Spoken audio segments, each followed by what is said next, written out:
आपके माध्यम से सर मैं सभा में उपस्थित सभी सम्मानित सांसदों का आभार व्यक्त करना चाहती हूं कि जेजे एक्ट के इस अमेंडमेंट की परिचर्चा में सभी ने अपनी उपस्थिति आज दर्ज कराई है।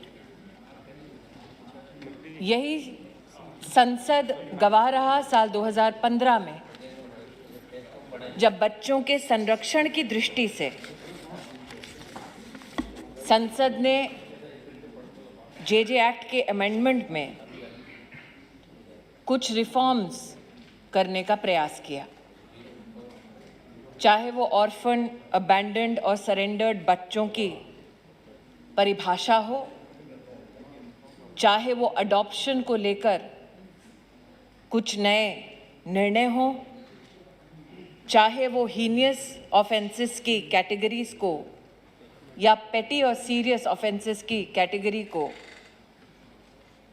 सम्मिलित करने का प्रयास हो, या फिर संसद की ओर से पारित लेजिस्लेटिव लक्ष्य के आधार पर देश भर में ये मैंडेट किया जाए कि जितने भी चाइल्ड केयर इंस्टीट्यूशंस हैं अब वो कानून के तहत अपने आप को रजिस्टर कराएं। महोदय, आपके माध्यम से सदन को बतलाना चाहती हूं कि संसद के उस प्रयास को फलीभूत करने के लिए नरेंद्र मोदी जी की सरकार ने देश की सभी राज्य सरकारों के साथ समन्वय कर बाल संरक्षण की दृष्टि से न सिर्फ एक्ट और रूल्स को मॉडिफाई किया, बल्कि साथ ही बार बार संसद में इस विषय पर चर्चा होना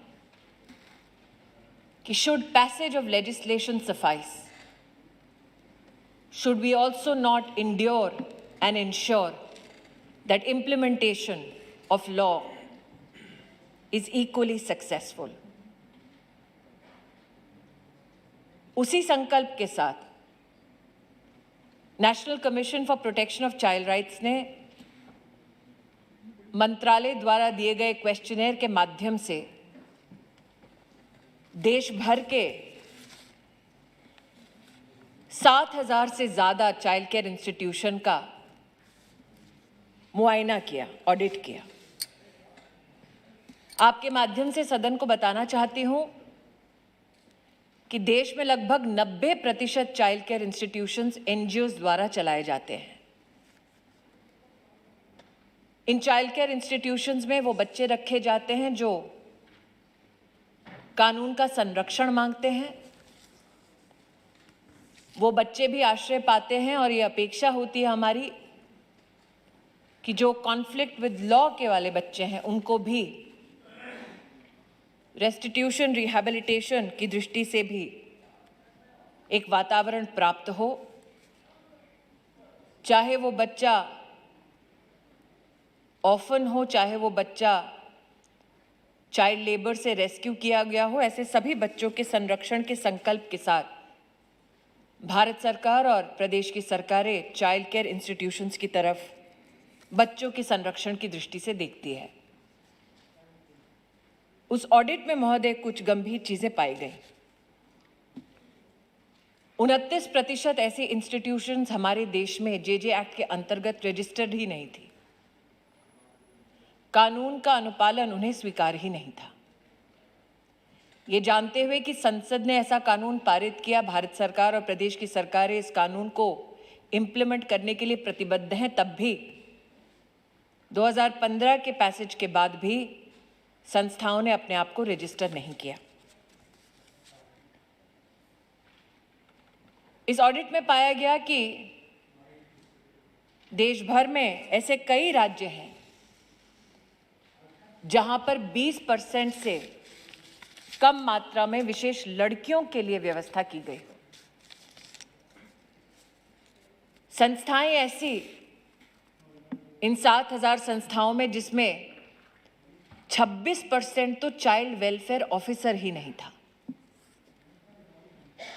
1/4 में बच्चों के नहाने के लिए इलाका ही नहीं था, बेदिंग एरिया ही नहीं था। 3/5 had no toilets for these children. 1/10 had no provision for drinking water. We had, sir, 15% childcare homes, which have absolutely no provision for a separate bed for a child. 1/10 did not even want to adhere to a diet plan for a child who has been rescued, who needed help. और child welfare committee महोदय, राष्ट्र भर में उनके संदर्भ में बहुत चर्चा रही। 1/4 ने तो ये कहा कि चाइल्ड वेलफेयर कमेटी ने कभी भी हमारा इंस्पेक्शन ही नहीं किया। महोदय, कई बार जिले में बच्चों के शोषण की गंभीर रिपोर्ट आने के बाद जिला प्रशासन सतर्क होकर एक्शन लेता है। आज जो अमेंडमेंट मैं प्रस्तुत कर रही हूं भारत सरकार की ओर से, उस अमेंडमेंट के अंतर्गत ध्येय हमारा ये है, we do not wait for a child to become a victim. हम सतर्क हों ताकि प्रशासनिक ढांचे के माध्यम से हम अपने बच्चों का संरक्षण कर सकें। चाहे वो जुवेनाइल जस्टिस बोर्ड हो, चाहे वो चाइल्ड वेलफेयर कमेटी हो, कहीं ना कहीं एक सुपरविजन की जरूरत थी। और इसीलिए बच्चे की सुरक्षा संरक्षण को केंद्र बिंदु बनाते हुए जिला प्रशासन, डिस्ट्रिक्ट मैजिस्ट्रेट को इस अमेंडमेंट के माध्यम से सशक्त करने का महोदय प्रयास है।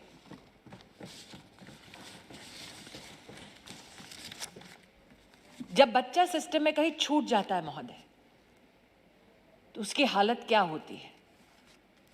मैं मात्र 2 केसेस आपके सम्मुख प्रस्तुत करूंगी, फिर सभी सांसदों से आग्रह करूंगी कि वो अपना वक्तव्य, अपना सुझाव अथवा अपनी चिंताओं को व्यक्त करें। एक केस आया एनसीपीसीआर के पास, national commission for protection of child rights, Swaraj Bhavan Prayagraj का, इलाहाबाद का। 4 साल की बच्ची का बलात्कार होता है। चाइल्ड वेलफेयर कमेटी का कर्तव्य था कि न सिर्फ बच्ची को रिहैबिलिटेट किया जाए, बल्कि अगर बच्ची अडॉप्शन के लिए फ्री है तो उसको प्रस्तुत किया जाए। उस बच्ची को वहीं छोड़ा जाता है महोदय। वो 12 साल की होती है, तब प्रशासन में किसी के ध्यान में आता है कि इस एक भवन में वो 4 साल की उम्र में लाई गई बच्ची 12 साल की उम्र तक अपने प्रति इंसाफ होने का इंतजार कर रही थी। और ये विषय भी तब उठता है जब कोई नागरिक national commission for protection of child rights को अवगत कराता है कि यहां पर इस भवन में बच्ची है, इसको मदद की दरकार है। कई लोग कहते हैं कि कंप्लेन बॉक्स तो है ही, जाकर कंप्लेन बॉक्स में क्यों नहीं बता दिया जाता कि इस संस्थान में क्या गतिविधि चल रही है।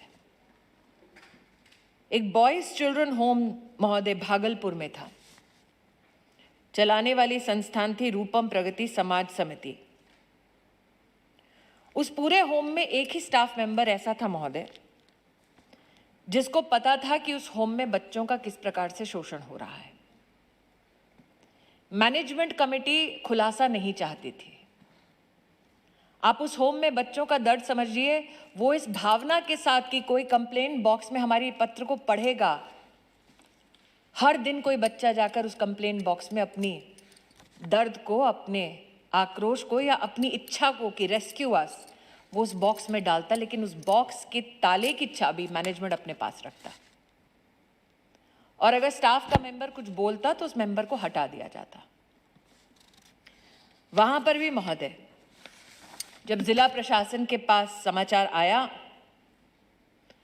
बॉक्स खोला गया, तोड़ा गया तो खचाखच भरा था with cries for help from children who wanted to be rescued from a rescue home. और इसलिए महोदय, आज जो अमेंडमेंट हम लेकर आए हैं,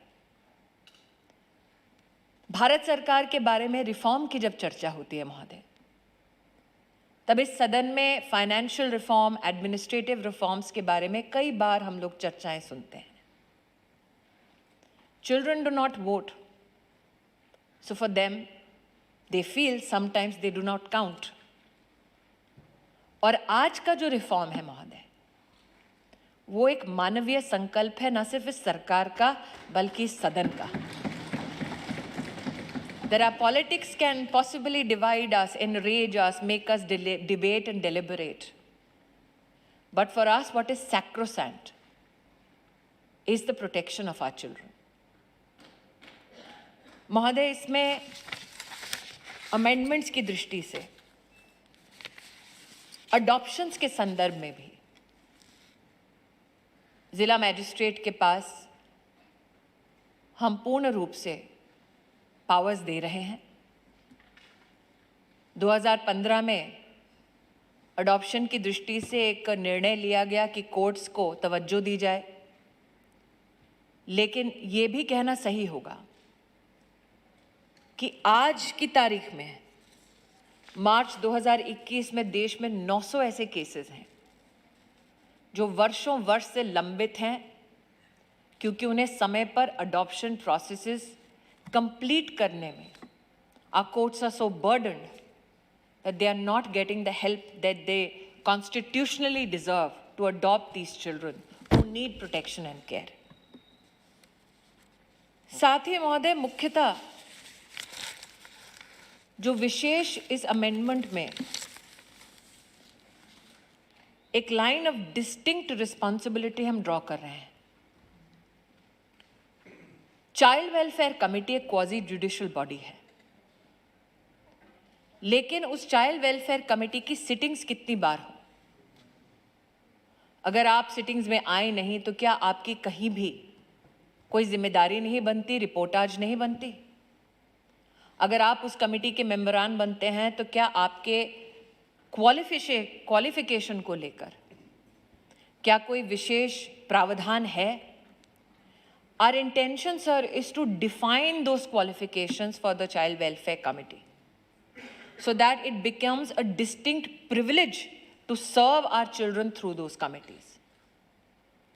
महोदय, कानून में ये भी उपलब्ध है कि चाइल्ड वेलफेयर कमेटी को इंस्पेक्शन करना है, डीएम के सामने इंस्पेक्शन की रिपोर्ट प्रस्तुत करनी है, लेकिन कई किस्सों में कई स्टेट से ये ध्यान में आता है कि कहीं ना कहीं डीएम के कामकाज में रिपोर्टाज की दृष्टि से वो बिंदु कई बार छूट जाते हैं. अब डीएम की प्रायोरिटी एडमिनिस्ट्रेटिव लिस्ट में देश के बच्चे भी आएंगे महोदय. देश के हमारे 70 साल के इतिहास में पहली बार we are prioritizing our children in administration, Mahoday, and that is why I seek the support and the blessings of this august house. I am today, sir, grateful. I know that parliamentary proceedings and, for that matter, the bills that needed to pass in this august house, there are many such issues that took priority. I am grateful to the Honorable Prime Minister for giving us the impetus to work in detail on these issues. My gratitude to the Parliamentary Affairs Minister, who prioritized children as much as he did the finance bill. You have my gratitude, my fellow colleagues. And I look forward, sir, to the interventions. I will keep my remarks limited so that I can respond in whatever questions that come my way after the interaction. Thank you, sir. धन्यवाद मंत्री जी.